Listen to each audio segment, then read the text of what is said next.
Like a record label could drop a compilation album, right? Just say D-Boy Records. Like I don't even know if that's a record label or not, but just say if they were. D-Boy Records presents Get Money the Legal Way.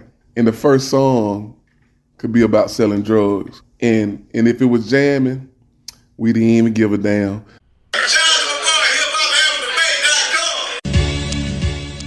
This is hip hop album debate. Let's get the conversation going. Ain't no time to waste. Yeah, the podcast that I know you've been wanting. They talking real hip hop. Got everybody talking. Let's go. Yeah, keep it 100 and stay true. Hosted by my homie Q. Tune in and come through. Yeah, this be the spot, the number one place all day. This is hip hop album debate. Let's go. Hey, yeah.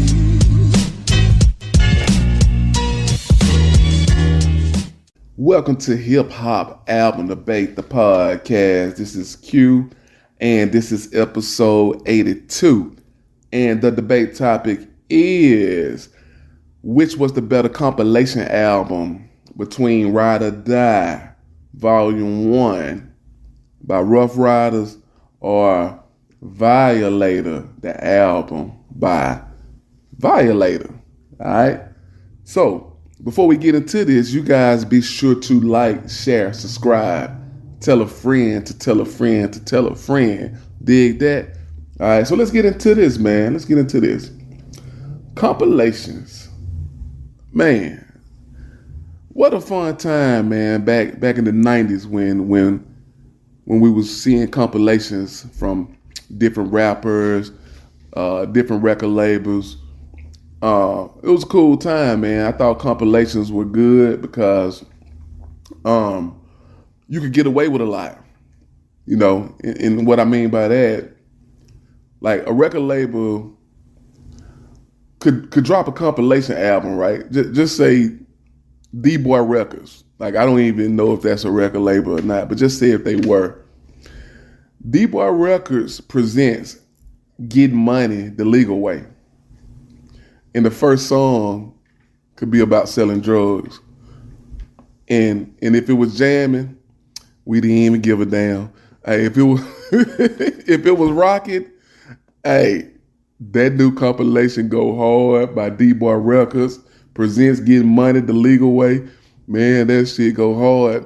Man, I learned how to hustle, listen to that album. I learned how to sell dope. So, hey, it worked because sometimes things that shouldn't work on paper actually works musically once you give it a go. Good example. You look at Pras, Ghetto Superstar with Maya. Reportedly, ODB was in featuring ODB, RIP. He didn't supposed to be on the song. He just stumbled in the studio.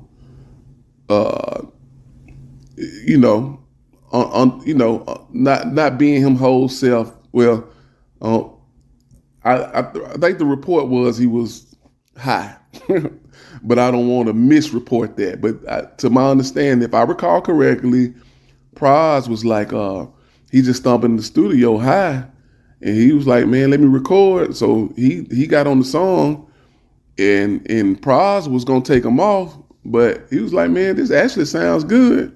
So they kept it, and it was a banger. So on paper, Pras or the Fugees doing a song with Wu-Tang, like to me, that wouldn't look good on paper just off the strength, but that was a hot song. You know what I'm saying? Ghetto Superstar with Maya. So with compilations, you could do stuff like that. You can kind of get away with stuff like that. And so let's start with Ryde or Die. Ryde or Die hit first. And I was checking for it off the strength of DMX had taken off. He was signed to Ruff Ryders. Swiss Beats. Production was just out of this stratosphere at the time, man. My boy was using all types of instruments to make beats. Tambourines and flutes and Spanish guitars and mandolins and violins in my biggest voice. But Swiss was pretty tight with the production, man. It was different. It didn't sound like anybody else. And so I was checking for that. I was checking for the mixtape for that. And also the locks had just signed with Rough Riders. They had just left Bad Boy at the time. So I was just curious to see how I wasn't curious, I was excited. And indeed it went hard. You had Ride or Die intro, Down Bottom, with Drag On and Juvenile. That's something I thought wouldn't work just looking at it on paper, somebody from Rough Riders and Cash Money. And that Juvenile verse, man, I ranked that verse top 10 Juvenile verses, man, real talk. What else you had on there? Oh, you had E, What Y'all Want. Jay-Z, he had a song on there, man. So this went hard, man. Then you had the Violator. They had Q-Tip. It's a vibrant thing. Boom, boom, boom, boom, boom, a vibrant thing. Now, I'm not going to lie, man. I wasn't ready to see Q-Tip outside of Tribe, but it was a cool song. It was a banger. I liked it. There was a couple of songs on this album that I liked, or this compilation, I should say. You had the Heavyweights with Joe Crack, Pun, A-Ball from A-Ball and MJG. So that was a good look. I was happy to see those guys collaborate. So, hey, I was rocking with both of them, but man, nothing took over the game, at least not in my area in Alabama, like that Rough Riders, man. That Ride or Die. So I got to go with that. I got to go with Ride or Die. All right, but let's see what the people had to say. We got one comment on SpeakPipe, and let's see what they got to say. It's not even close, my boy. It is Rough Riders Volume 1, which is a classic album. All right. That's what's up, man. Shout out to my fam, nephew, Tony Sweets. What's up with you, boy?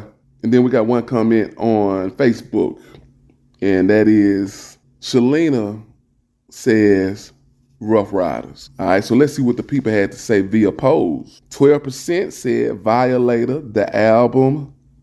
88% said Ride or Die, Volume 1.